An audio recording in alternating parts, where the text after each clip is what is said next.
Jesus. Amém. Pregue tudo, meu irmão. Amém. Aleluia. Glória a Deus. Quer o sem fio? Não, tá bom, esse aqui mesmo. Tá bom esse? Glória a Deus. Queridos irmãos, quero cumprimentar todos com a paz do Senhor. Eu estou feliz de estar aqui. Para mim é o maior privilégio da minha vida é poder falar do amor de Deus.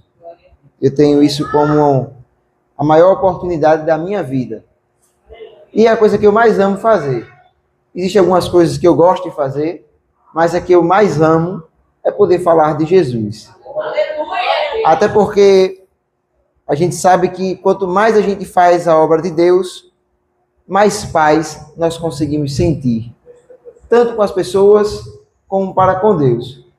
Pois falar de Deus é uma missão nossa. É uma obrigação nossa. Porque se algo é bom, a tendência é que a gente compartilhe com os outros. E aquilo que é bom, de fato, eu tenho compartilhado. Então, aqui nesse momento eu quero primeiro agradecer a Deus e ao pastor Wilde Clay, pela oportunidade, a Peu, Daniel, que é filho dele, conheço mais por Peu. Peu, né? Que Deus possa abençoar a ele, essa casa, essa congregação, que faça prosperar os caminhos dele. E sem perca de tempo, eu queria que você abrisse comigo a sua Bíblia, livro de João, capítulo de número 21. Comigo está minha esposa, ela está ali cansada, a gente veio de uma maratona, a gente estava no retiro, lá da congregação onde a gente se congrega, lá em Nelson Bezerril, e a gente, desde quinta-feira, ela, mais do que eu, está direto no ar. Eu ainda dormi mais um pouco, ela ficou mais acordada, trabalhou um pouco mais, está ali só o pó. Mas eu louvo a Deus pela vida da minha esposa, que é uma bênção na minha vida. João, capítulo de número 21, diz assim a palavra do Senhor.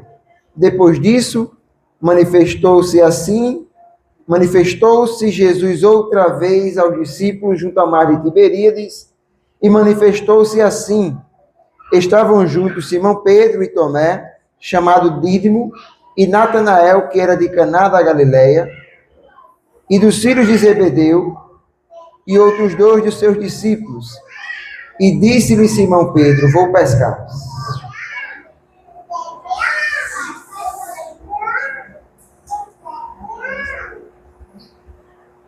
Disseram-lhe também: nós vamos contigo.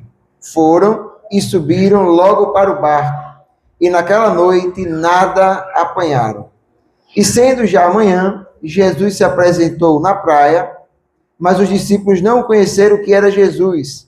Disse-lhe, pois, Jesus: filhos, tendes alguma coisa de comer? Responderam-lhe eles: não. E ele lhe disse: lançai a rede à direita do barco e achareis. Lançaram-na, pois, e já não podiam tirar pela multidão dos peixes. Então, aquele discípulo, a quem Jesus amava, disse a Pedro: é o Senhor. E quando Simão Pedro ouviu que era o Senhor, cingiu-se com uma túnica, porque estava nu, e lançou-se ao mar. E os outros discípulos foram com o barco, porque estavam distantes, senão quase 200 côvados, levando a rede cheia de peixes. Logo que desceram para a terra, viram ali brasa e um peixe posto, e pão. E disse-lhe Jesus: trazei dos peixes que agora apanhastes. Simão Pedro subiu e puxou a rede para a terra, cheia de 153 grandes peixes, e sendo tantos, não se rompeu a rede. E disse-lhe Jesus: vinde e comei. E nenhum dos discípulos ousava perguntar: quem és tu? Sabendo que era o Senhor. Versículo 13. Chegou, pois, Jesus e tomou o pão e deu-lhes, e semelhantemente o peixe. E já era a terceira vez que Jesus se manifestava aos seus discípulos, depois de ter ressuscitado dos mortos. E depois de terem jantado, Jesus disse a Simão: Simão, filho de Jonas, amas mais do que estes? E ele respondeu: sim, Senhor, tu sabes que eu te amo. E disse: apacenta as minhas ovelhas. E tornou a dizer a segunda vez: Simão, filho de Jonas, amas-me? E disse-lhe: sim, Senhor, tu sabes que eu te amo. E disse-lhe: apacenta as minhas ovelhas. E disse-lhe a terceira vez: Simão, filho de Jonas, amas-me? E disse: Simão entristeceu-se por ter lhe dito a terceira vez: amas-me? E disse-lhe: Senhor, tu sabes que eu te amo. E disse-lhe Jesus: apacenta as minhas ovelhas. E eu digo amém. Queridos, o capítulo de número 21, ele é um capítulo que, com certeza, a gente já ouviu falar alguém pregando ou alguém ministrando sobre esse texto. E esse texto, ele é um texto bastante importante, porque quem escreve ele é João, o discípulo amado de Jesus. E se esse capítulo ele não existisse, seria quase que impossível entender como que alguém que tinha negado a Jesus 3 vezes estava no capítulo 1, capítulo 2, capítulo 3 de Atos, pregando a palavra dele. Só que o capítulo 21, ele vem para nos deixar claro que Pedro tinha sido restaurado pelo próprio Jesus. E isso é importante, Elivelto, muito. Porque muitas vezes as pessoas nos conhecem simplesmente pelas nossas quedas, pelas nossas fraquezas. E se não houvesse o capítulo 21, Pedro seria lembrado por aquele homem que negou a Jesus 3 vezes. Porém, o capítulo 21 vem para dizer que Pedro ele era amado por Deus e que Pedro foi restaurado por Deus. Para que ninguém mais se lembrasse de Pedro como alguém que caiu, mas sim como alguém que Jesus fez questão de levantar. E por que, Elivelto, isso é necessário? Porque, como eu acabei de falar, as pessoas costumam lembrar de nós pelas nossas fraquezas, pelas nossas fragilidades, pelas nossas doenças, pelas nossas quedas. Por esses dias, eu estava falando com os jovens lá na nossa congregação, na escola dominical, e eu dei um exemplo de alguém que ficou marcado por um erro que não foi ele que cometeu, mas um erro que a sua esposa cometeu contra ele. Mas aquele erro lhe marcou pelo resto da sua vida. Como assim, Elivelto? Esse homem pregador, um homem muito crente da nossa congregação, e a sua esposa decidiu traí-lo. E todo mundo conhecia esse homem como um homem de Deus e como um homem que pregava a palavra de Deus. Quando a gente lembrava, queria lembrar dele, a gente dizia, aquele que pregava, aquele que prega, aquele que é uma bênção. Mas depois que a sua esposa o traiu, ele ficou marcado como aquele homem que a esposa tinha o traído. Ele ficou marcado não só pelo erro que ele cometeu, mas pelo erro que a sua esposa cometeu contra ele. E todas as vezes que alguém queria lembrar dele, de fulano, fulano, é que fulano, aquele que a esposa traiu ele. Só que com Jesus ele é diferente. Aleluia. Jesus ele não deixa, não nos rotula pelos nossos erros. Isso quem faz são as pessoas. As pessoas nos marcam pelos nossos defeitos. Só que Cristo ele é diferente. O olhar de Cristo para nós, irmãos, é um olhar totalmente diferente. Aleluia. Aleluia. É tanto que no capítulo 9 do livro de João, existia um homem que estava mendigando há 38 anos. Mendigando. Aí os discípulos olham para ele, aí perguntam a Jesus, Jesus, quem foi que pecou, ele ou seus pais para que nascesse cego? Não é assim? As pessoas procuram a causa, procuram saber como aconteceu, o que aconteceu, mas não procuram ajudar. É muito mais fácil apontar, é muito mais fácil julgar do que querer estender as mãos. E esse é um erro que nós, assembleanos, temos.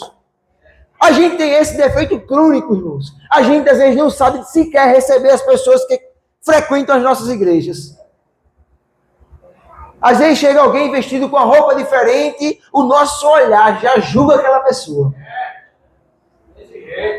Nós condenamos as pessoas sequer, sem sequer abrir a boca. Os nossos olhos condenam as pessoas. E isso é algo que a gente precisa tratar dentro de nós. Sabe por quê? Os discípulos olharam para Jesus, quem pecou? E Jesus disse, pouco importa. Ele nasceu assim para que a glória de Deus fosse manifestada através da vida dele. Jesus pouco quer saber, irmãos. Isso pouco importa. O que de fato Jesus quer saber é se nós estamos sentindo a dor um do outro. A Bíblia nos recomenda, isso é uma recomendação, chorar com os que choram e se alegrar com aqueles que se alegram. Só que nós sentimos dificuldade tanto em chorar com quem chora e às vezes é mais difícil ainda se alegrar com quem se alegra. Como assim, Elivelto? Tem pessoas que compram um carro novo e a pessoa fica, ixi, como é que comprou? Rapaz, não tinha nem dinheiro. Irmãos, isso não lhe interessa. Se alegre com aquilo que Deus tem dado na vida do seu irmão.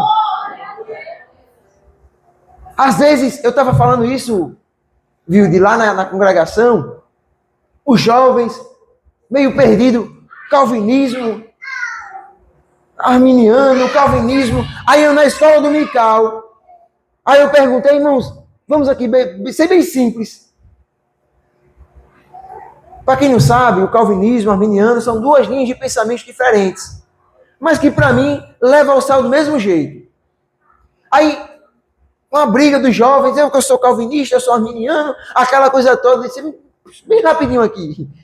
Tinha um homem que Paulo estava pregando, ele estava assistindo o culto, de uma janela e caiu. Qual é o nome dele? Aí o jovem olhou para o outro assim, e ninguém sabia. Eu disse, vocês estão preocupados com uma coisa que não tem nada a ver com a Bíblia.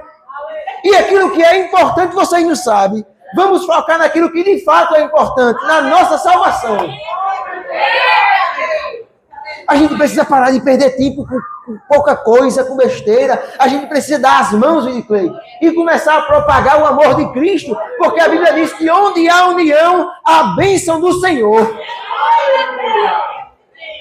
E no capítulo 21, Jesus ele tinha sido morto. No capítulo 18, 19, fala acerca da ressurreição, da morte de Jesus. Capítulo 20, a ressurreição de Jesus.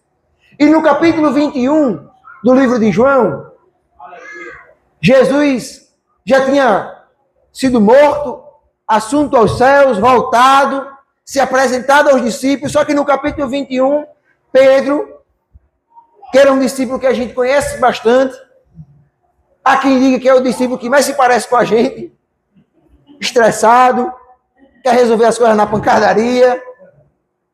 Aí esse discípulo, Pedro, a qual Jesus tinha lhe chamado, lá no capítulo 5 do livro de Lucas, transformado a vida dele. Sabe por quê? Jesus tem 3 encontros com Pedro antes de convidá-lo para fazer parte do seu ministério.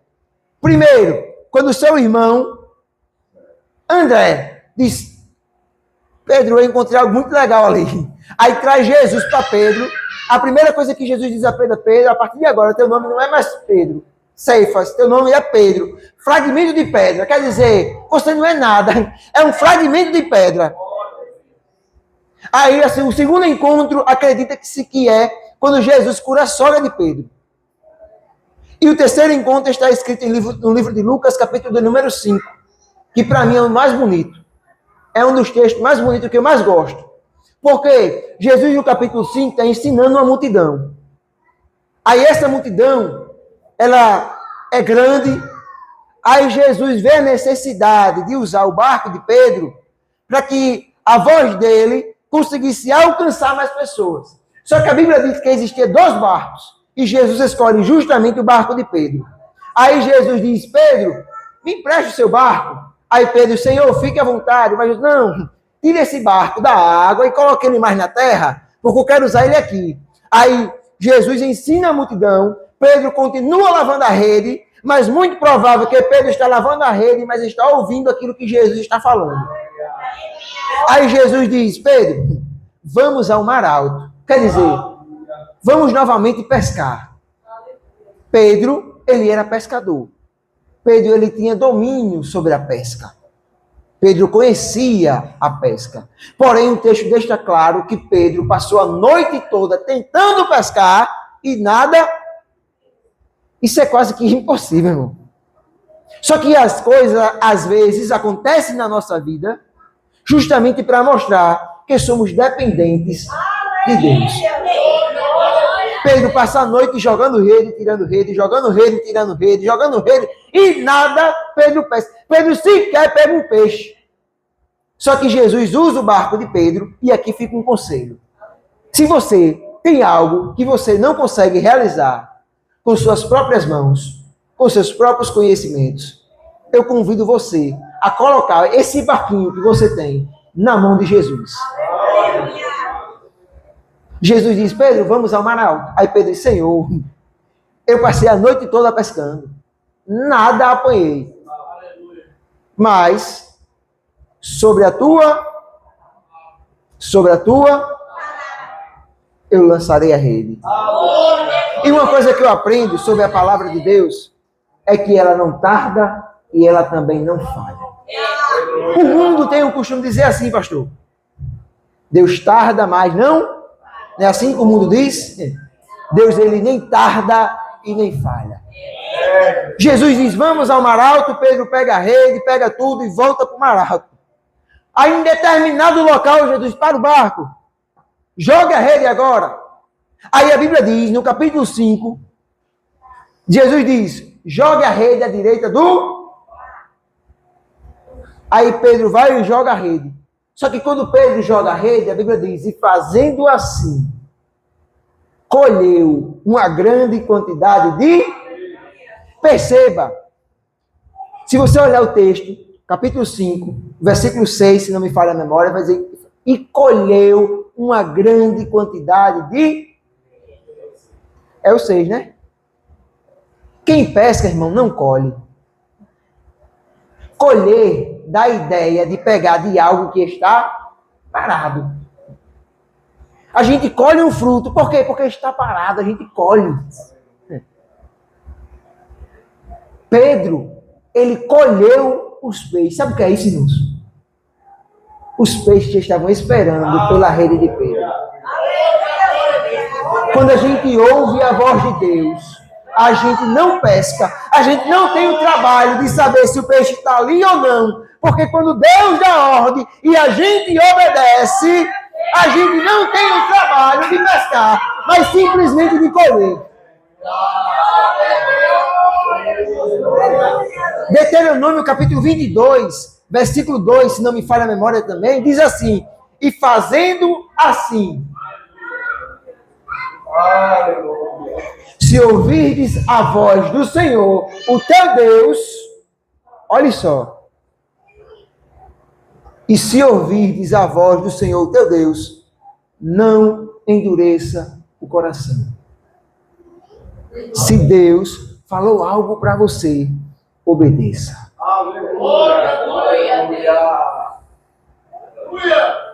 Pedro colheu uma grande quantidade de peixe. Ao ponto do barco de Pedro quase não conseguir levar tanto peixe para a terra. Aí o que eu aprendo aqui é que as bênçãos de Deus, quando ela vem sobre a nossa vida, ela não para somente em nós, mas em quem está ao nosso lado também é abençoado. Então obedecer a Deus automaticamente faz com que quem esteja do meu lado também seja abençoado. Pedro tem a maior pesca da vida dele. Pedro nunca pescou tanto peixe como naquele dia. Aí Jesus diz, vamos para a terra agora.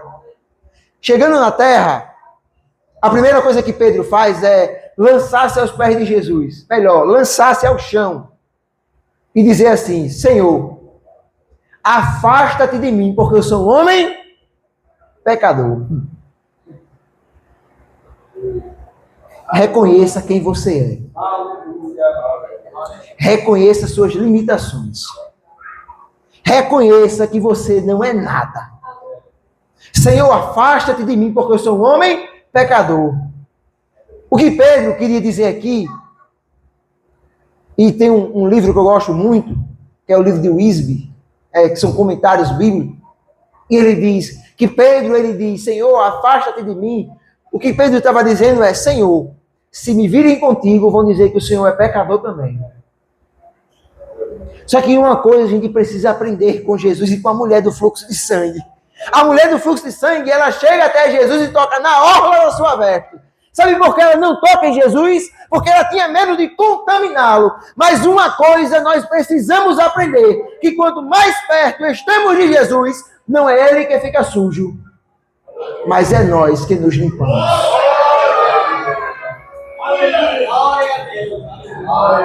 E você percebe uma pessoa que anda com Jesus no falar, no agir.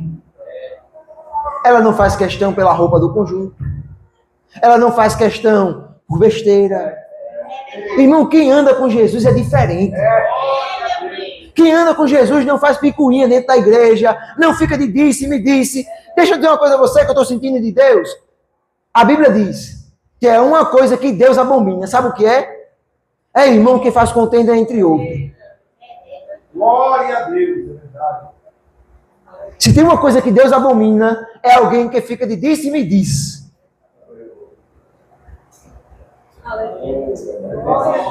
E nós, como igreja que somos, nós somos uma comunidade. Sabe o que é comunidade? É um grupo que é composto por pessoas. Comunidade. E aqui, ninguém é maior do que ninguém. Ninguém prega mais do que ninguém. Ninguém sabe mais do que ninguém. Ninguém pode mais do que ninguém. Ninguém tem mais do que ninguém. Porque Deus, quando olha do seu trono para cá, Ele vê todo mundo igual. E às vezes nós temos esse defeito de achar que sabemos mais do que os outros. E às vezes Deus trata isso com a gente de uma maneira tão diferente. Eu lembro que eu me congregava ainda lá em Nova Cidade, eu acompanhei o pastor. Então, há 4 anos atrás, tinha um irmão lá na congregação que ele tinha uma dificuldade tremenda de pregar. E eu não tinha muita paciência. Ele gaguejava, ele errava, e às vezes eu me colocava na condições de que eu sou melhor do que ele. Aí, olha só como as coisas mudam. Eu comecei a pregar, e toda vez que eu começava a pregar, eu nunca falei isso para ninguém. Isso era só eu e Deus. Todas as vezes que eu começava a pregar, ele se levantava e ia embora. E eu não entendia. Toda vida que eu começava a pregar, ele se levantava e ia embora. E aquilo ali me deu, e eu ficava sem entender. Todas as vezes que o pastor, vamos ouvir agora Livelto, ele se levantava e ia no meio da igreja e ia embora. Eu me sentia humilhado com aquilo ali. Mas ao mesmo tempo eu entendi que era Deus dizendo, você não é melhor do que ele. Glória a Deus. Você não é melhor do que ninguém. E às vezes a gente tem esse tom de superioridade. Quando alguém não sabe cantar, quando alguém canta desafinado, às vezes a gente não diz para ninguém, mas a gente diz, se fosse eu, era melhor. Aí quando você chega aqui, aí você erra também, você gagueja também, aí você entende que as suas limitações é a mesma do seu irmão. E que por mais que o seu dialeto seja melhor do que o de alguém, isso também não faz você melhor do que ele. O que diferencia às vezes é a graça. É de quem ora mais, é de quem busca mais. Porque às vezes nem sabe pregar, mas quando pega no microfone, Deus usa de uma maneira tremenda. Eu lembro que na primeira vez, eu falei isso ontem, quando eu estava pregando. Ontem não, sexta-feira. E quase sempre, minha esposa sabe minhas pregações quase de trás para frente. Na primeira vez que eu preguei lá em Nova Cidade, eu bem jovenzinho ainda, 17 anos, Passei o dia estudando. O dia não, passei a semana estudando. Aí tinha um jovem lá na congregação que ele era muito inteligente também, biblicamente falando, que era Danilo. Danilo sempre foi muito inteligente, entendia muito de Bíblia. Fui lá para a casa de Danilo, estudei, anotei. Só que quando eu cheguei, quando eu tive a oportunidade de começar a pregar, eu aleijei o cego de Jericó. Eu falei sobre as 25 virgens, que é só 10. Eu falei das pedras que Davi pegou, que foi só uma, que tinha sido 10. Preguei nada com nada. Aí tinha uma irmã lá na igreja, irmã Zelita é o nome dela. Aí eu terminei de pregar, e quando eu estava pregando, os irmãos dando glória a Deus. Feliz, assim, porque eu não entendia. Glória a Deus, e eu pegue.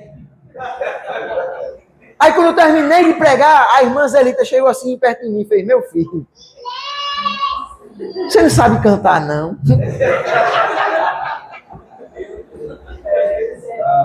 Aí eu disse: irmã Zelita, baixei a cabeça, fiquei meio triste, porque eu não entendi o que ela quis dizer para mim.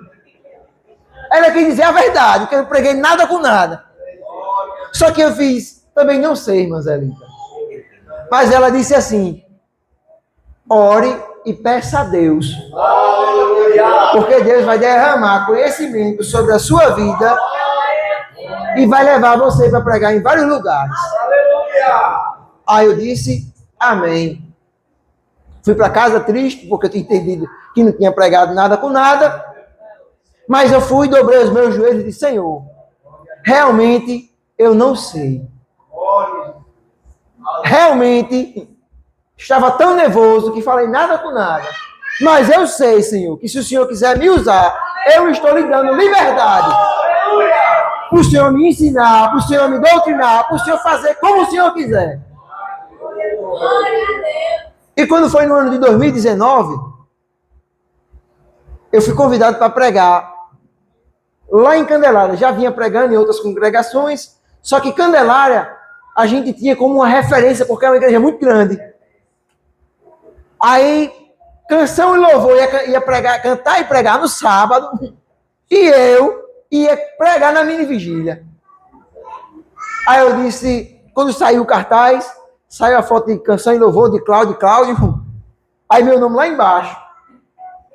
Mas eu fiquei tão feliz que eu cheguei assim, eu disse, a primeira pessoa que eu lembrei foi de quem? Da irmã Zelita.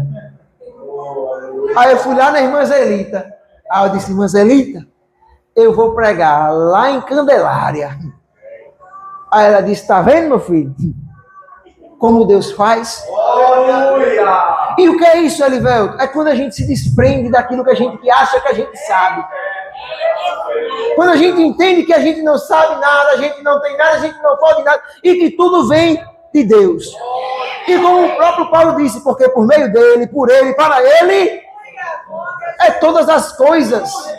E para quem não sabe, Elivelto, se dedique em estudar, se dedique em aprender, porque Deus tem prazer em nos usar.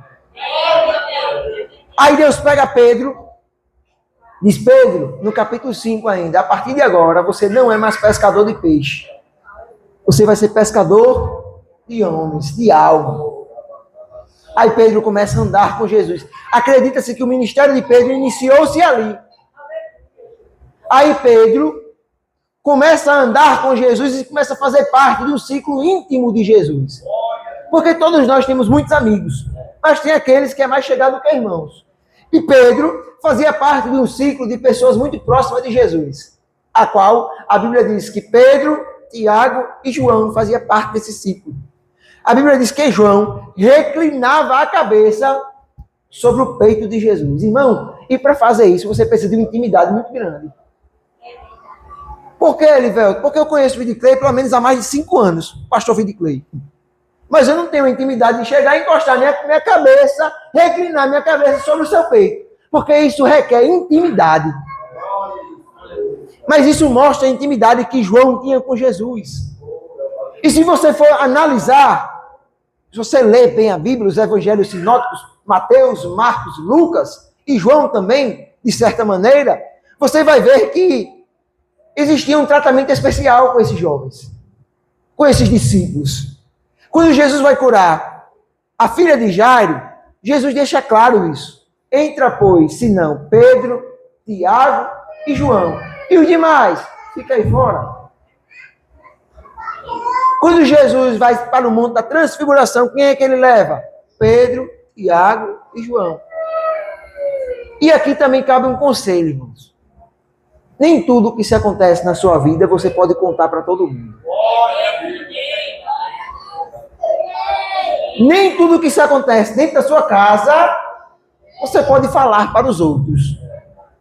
Ah, mas fulano é meu amigo. Lembre-se que seu amigo também tem outro amigo. E que o seu outro amigo também tem um outro amigo. Há 3 anos atrás, basicamente, eu fali a 1, 2, 3 milhas. Como, Elivelton? A gente ia viajar, eu e minha esposa. Aí minha esposa disse assim, não conte a ninguém, não. Minha esposa disse, não conta a ninguém, não. Aí eu, bocudo, saí contando para todo mundo. Contei para minha mãe igual a mim, quer dizer, eu sou igual a ela. Ela saiu contando a todo mundo, e eu saí contando para outras pessoas. E era a nossa primeira viagem de 1 ano de casamento. Sabe o que é que aconteceu? A 1, 2, 3 milhas faliu. Por minha causa. Que eu saí contando a todo mundo aquilo que era para ficar somente eu e minha esposa. E às vezes a gente fala demais e perde as bênçãos de Deus por falar demais. Aleluia. Aí eu vou adiantar aqui, eu vou correr. Pedro, discípulo íntimo de Jesus, próximo de Jesus. Na última Santa Ceia, Jesus disse assim: olha, um de vocês há de me trair. Aí os discípulos, é eu? Um olhando para o outro, é eu. Aí Pedro, que não tinha o que falar, disse assim: Senhor, ainda que todos te deixem, eu jamais vou te deixar. Deixa eu dizer uma coisa a você. Você consegue se enganar. Mas a Deus você não consegue. Como assim, Elivelton, eu consigo me enganar? Quem nunca prometeu parar de tomar refrigerante? Eu não vou tomar mais refrigerante. Aí no outro dia você está tomando refrigerante. Você mentiu para você mesmo. Aí Pedro disse: Senhor, ainda que todos te neguem, eu jamais vou te deixar. Cuidado com aquilo que você fala. Aí Jesus disse: Pedro, tem vezes que a gente perde a oportunidade de ficar calado. Eu já vi gente sendo demitido porque falou na hora errada. O comandante estava para mandar alguém embora. Eu servi no quartel. Aí ele ia mandar alguém embora. Aí o menino pegou, se levantou e falou. Ele disse: eu não ia mandar você não, mas como você falou, vai você. Cuide da sua língua. Cuide daquilo que você fala. Senhor, ainda que todos te neguem, eu jamais vou te deixar. E Jesus pois Pedro, antes que o galo cante, 3 vezes você vai me negar. Aí Pedro deve ter tomado aquele choque. Eu não, dentro de si, né? Eu não. Jesus é levado. Estou resumindo aqui. Jesus é julgado no Sinédrio. Só que uma coisa me chama muita atenção. E por esses dias eu estava lendo esse versículo de novo. E eu me dei conta. Lucas capítulo 22, versículos 61 e 62. Enquanto Jesus estava sendo julgado no Sinédrio, Pedro estava no pátio.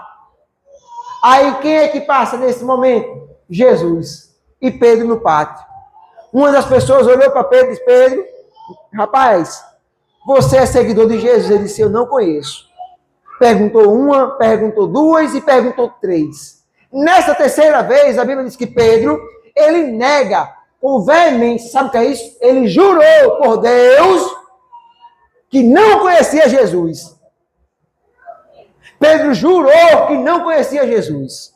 E o galo Pronto. Nesse mesmo momento, em Lucas capítulo 22, versículo 62, Jesus olhou para Pedro. Mas sabe qual é o olhar de Jesus para Pedro, irmãos? Não é o olhar de quem faz assim, eu não disse? Jesus não fez isso não, irmãos. Eu não disse que você ia me cair. Eu não disse que ele ia cair. Não é assim quando alguém cai e faz? Eu não disse, olha, não estava brincando com o pecado? Eu não disse que ia cair. Tem gente, irmão, que deixa a gente cair só para ter o prazer de dizer, eu estava certo. Cuide da sua vida. Jesus olhou para Pedro com um olhar de misericórdia, com um olhar de amor, com um olhar de quem estava dizendo, eu sabia que você ia cair, mas eu estou aqui para estender as minhas mãos para você. É tanto que no capítulo 16 do livro de Marcos, a irmã leu aqui, capítulo 28, que fala que Jesus diz aos discípulos que ia encontrar ele com eles lá na Galiléia. Capítulo 28 de Mateus diz isso. Só que o capítulo 16 do livro de Marcos diz o seguinte, para quem não sabe, Marcos, ele escreveu aquilo que Pedro lhe contou. Certo? Então, o que está escrito no livro de Marcos é aquilo que Pedro lhe contava. No capítulo 16,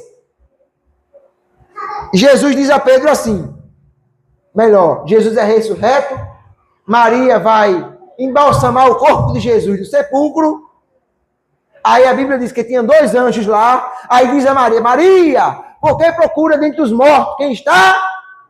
Ele não está mais aqui, pois ressuscitou. É por isso que tem a Páscoa. Aí esse anjo diz assim, olha, faça o seguinte, diga aos discípulos e a Pedro. Por que, Elivelto, Jesus diz, diga aos discípulos e a Pedro? É simples. Quando a gente comete algo de errado, a nossa tendência é de se esconder. Sim ou não? Percebeu que quando uma criança, ela faz algo de errado, a primeira coisa que ela faz é cobrir o rosto? É ou não é? Toda vida que uma criança faz algo de errado, ela chega com a mão no rosto, se escondendo. Quando Adão pecou, o que é que ele fez? Aí o que é que Jesus diz a Pedro? Pedro, não adianta se esconder. Jesus estava dizendo a Pedro, Pedro, você errou, mas você continua sendo meu discípulo. Você errou, mas continua sendo meu filho. E essa semana eu estava estudando e eu vi uma coisa que é interessante. Uma nota de 100, mesmo que ela esteja suja, ela contém o mesmo valor, que é R$100. Não é porque ela está suja que ela deixa de valer menos. Que é isso, Elivelto? Os nossos pecados nos sujam, mas não tira o valor que a gente tem para com Deus. Jesus diz, diga aos discípulos e a Pedro, estou finalizando, que eu vou encontrar com eles lá na Galiléia. Jesus vai, encontra-se com eles, dá uma ordem a eles, ide por todo mundo e pregai o evangelho a toda criatura, Marcos capítulo 16, e do nada, no capítulo 21, Pedro volta a pescar, a sua prática antiga. Só que Jesus não tinha chamado mais Pedro para pescar peixes. Jesus estava ali, dizendo a Pedro, Pedro, acorde, meu filho. Você tem um chamado da parte de Deus. Pedro, você foi restaurado por mim. Elivelto, como assim? No capítulo 21, Jesus diz a Pedro, Pedro, tu me amas? Sim ou não? Pedro, tu me amas? Sim ou não? Sim, diga-me, sim. Pronto. Pergunta 1, pergunta 2 e pergunta 3. Mas por que 3 vezes, Elivelto? Quantas vezes Pedro negou? Jesus disse a mesma quantidade que Pedro negou, Jesus fez a mesma quantidade de perguntas. Para dizer o que, Elivelto?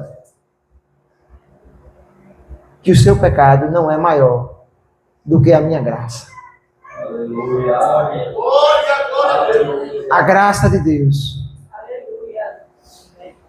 A Bíblia diz que onde abundou o pecado, superabundou a graça.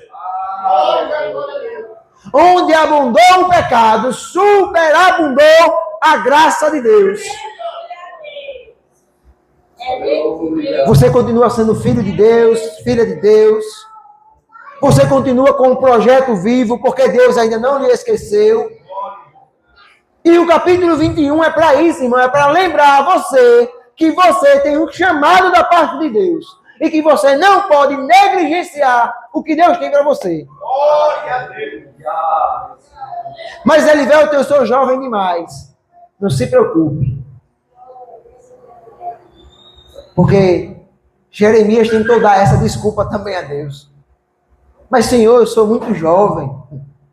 E Deus diz, Jeremias, antes que te formasse no ventre da tua, as nações eu te dei por profeta.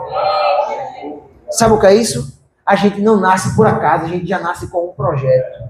E o projeto de Deus para a sua vida é fazer de você um canal para outras pessoas. Mas, Elivelto, eu não sei pregar. Ninguém nasce sabendo, não. Eu não sabia andar, hoje eu corro. É assim que Deus faz. Você se disponibiliza e Ele lhe usa. Eu conheço gente que estudou até a 3ª série, mas se mandar ler a Bíblia, ele lê de trás para frente. Porque Deus capacita. Deus lhe ensina. Quando você não sabe ler, Deus fala as palavras no seu ouvido. Mas você precisa reconhecer quem é você diante dele. E aqui eu finalizo dizendo, Vidiclei, pastor Vidiclei, eu lembro que quando eu fiz 18 anos, minha mãe, ela me presenteou com a minha habilitação. Aí eu comecei as aulas, terminei as aulas e fui fazer a prova teórica. E no dia que eu fui fazer a prova teórica, eu nunca me esqueci disso. Meu pai é crente, e disse, nego, ele me chama de nego, ele disse, nego, ore e peça a Deus que lhe ajude a fazer essa prova. Aí eu, no auge da minha sabedoria, 18 anos, eu disse, pai, se eu não tiver estudado, Deus não pode me ajudar em nada. Olha. Reprovei uma. Falou demais. Reprovei 2. Reprovei 3. Reprovei 4. E todas as vezes que eu ia fazer a prova, meu pai dizia assim, enquanto você não pedir perdão por aquilo que você falou, Deus não vai deixar você passar. Deixa eu dizer uma coisa. Eu tinha que acertar 21 questões para passar. Nas 4, eu acertei 20.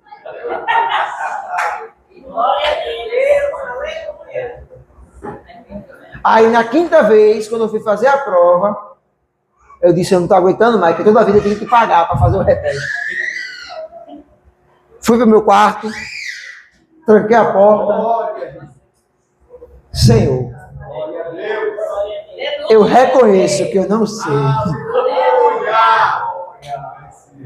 Que eu sou limitado. Eu não posso. Eu não tenho conhecimento. Me ajude, Jesus. Perdoe porque eu falei demais.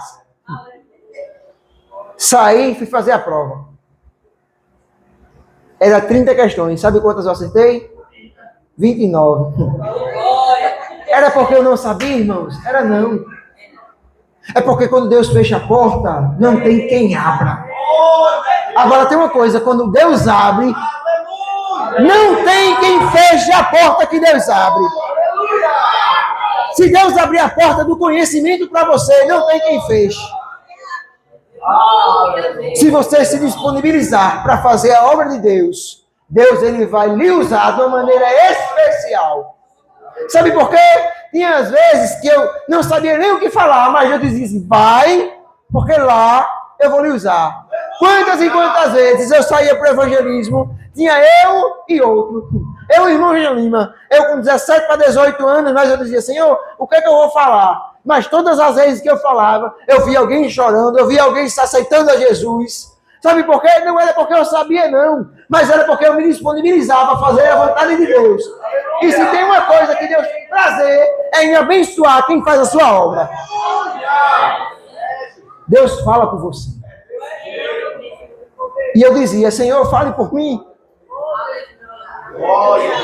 E assim, a vontade de Deus foi sendo estabelecida na minha vida. E a vontade de Deus quer ser estabelecida também na sua vida, na sua casa, na sua escola, na sua faculdade, nos seus sonhos. Porque até disso Deus se preocupa, viu? Com aquilo que você sonha. Tem gente que diz assim, tô tão velha para sonhar. Tá não, sonhe.